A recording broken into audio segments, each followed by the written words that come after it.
नमस्कार, न्यूज 24 में आपका बहुत बहुत स्वागत है। मैं हूं पल्लवी झा और बुलेटिन की शुरुआत करते हैं बड़ी खबर के साथ। पश्चिम बंगाल के मालदा पहुंचे राज्यपाल CV Anand Bose.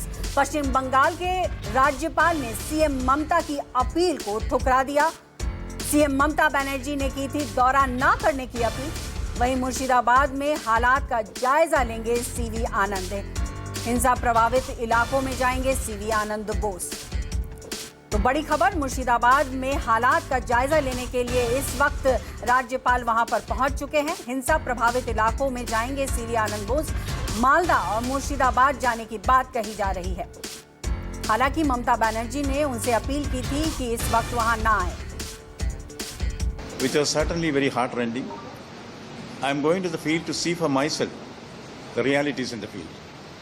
Only then I'll be able to make up my mind on the future course of action and give reports to whoever is concerned to implement things. I will certainly have an objective view about the matter, and now that the central forces are also there, situation has been brought under control. Now what we should do is to do the mopping up operation and also take further steps to prevent such instances in future. वहीं दूसरी बड़ी खबर, मुर्शिदाबाद में समग्र स्थिति की समीक्षा के लिए एससी ने गठित की है 3 सदस्यीय समिति। इनमें राष्ट्रीय मानवाधिकार आयोग, राज्य मानवाधिकार आयोग और राज्य विधिक सेवा प्राधिकरण से एक सदस्य शामिल हैं।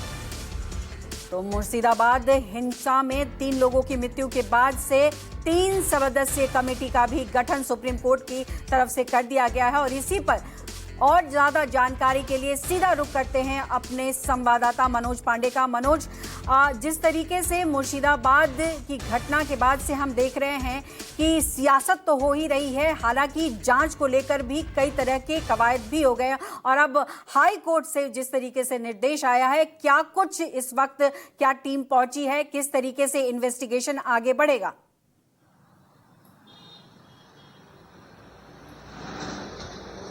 जी देखिए, जिस तरह से मुर्शिदाबाद में हिंसा हुआ है, इसको संविधान में लेते हुए मुख्यमंत्री ममता बनर्जी ने राज्यपाल को न जाने की सलाह दिया था।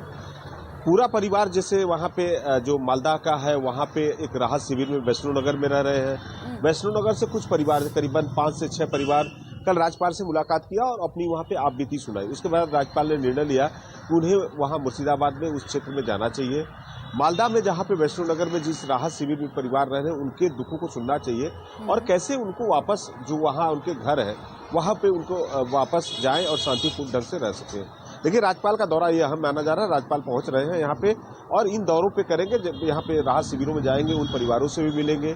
देखिए, 2 लोगों की यहाँ पे बड़ी बेरहमी से मौत के घाट उतार दिया गया था। एक समुदाय के लोग दूसरे समुदाय को, और एक व्यक्ति की जो जिस दिन झड़प हुई थी वो वहां पे गोली लगी थी, उससे उसकी मौत हुई है। तो कह सकते हैं कि पूरे घटने को यहाँ पे राज्यपाल ने एक संज्ञान में लेते हुए, क्योंकि शांति चाहते हैं राज्यपाल, पश्चिम बंगाल में जिस तरह से हिंसा न हो, मुर्शिदाबाद में दोबारा से लोग वहां पे जाए। देखिए, छुटपुट दुकानें तो वहां पे खुलना शुरू हो चुका है, लेकिन जो शमशेरगंज का इलाका है, धूलिया, जहां पे सबसे ज्यादा प्रभावित हुआ है, वहीं पे जफराबाद आपको बता दें, जहां पे हिंसा हुआ था, जो बेटे और उनको पुत्र के उनको मौत के घाट उतारा गया था। राजनीति तो हो रही है। देखिए, राजनीति तो वाकई होना लाजमी भी है। लोग इसके सत्ता पक्ष विपक्ष दोनों चाहते हैं कि इससे राजनीति हो और 2026 के जो विधानसभा चुनाव में इसका फायदा मिल सके।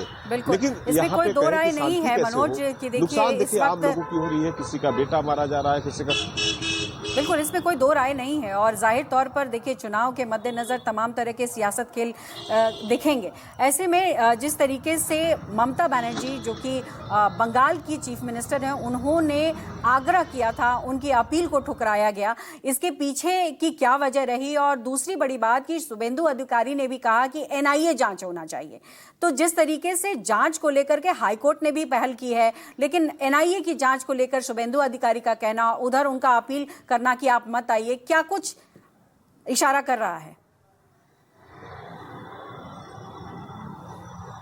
जी बिल्कुल, देखिए, शुभेंदु अधिकारी शुरू से कह रहे हैं कि हिंसा के पीछे कौन साजिश है, किसकी साजिश है।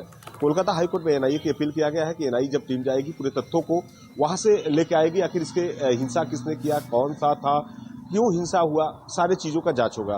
देखिए, राज्यपाल और मुख्यमंत्री ममता बनर्जी से हमेशा से हम लोग देखते आ रहे हैं कि कहीं न कहीं दोनों के बीच में टकरार रहती है। या देखिए, संदेश खाली का जो मुद्दा था, वहां पे महिलाओं के उत्पीड़न का मुद्दा था, वहां पे ममता बनर्जी भी जिस तरह से न जाने की बात कही थी, राज्यपाल ने वहां पहुंचा था। वहां पे पहुंचने के बाद सारी चीजों को उन्होंने देखा और महिलाओं से भी, पीड़ित महिलाओं से मिला था। राज्यपाल देखिए शुरू से ही यहाँ पे ममता बनर्जी के दोनों के बीच में शब्दों का या यहाँ पे दोनों लोगों के विचारों का मतभेद रहता है और हमेशा से ये पहला नहीं है। इसके पहले देखिए जो अभी यहाँ पे उपराष्ट्रपति जगदीप धनखड़ है, पश्चिम बंगाल के, वो राज्यपाल यहाँ पे हुआ करते थे, तब भी ममता बनर्जी के साथ टकराव देखा जाता था। तो कहीं ना कहीं बिल्कुल मनोज, हालात इस वक्त मुर्शिदाबाद का खराब जरूर है, लेकिन आप नजर बनाए रखिएगा। हम एक बार फिर आपके पास लौटेंगे, लेकिन अब बढ़ते हैं एक और बड़ी खबर की तरफ।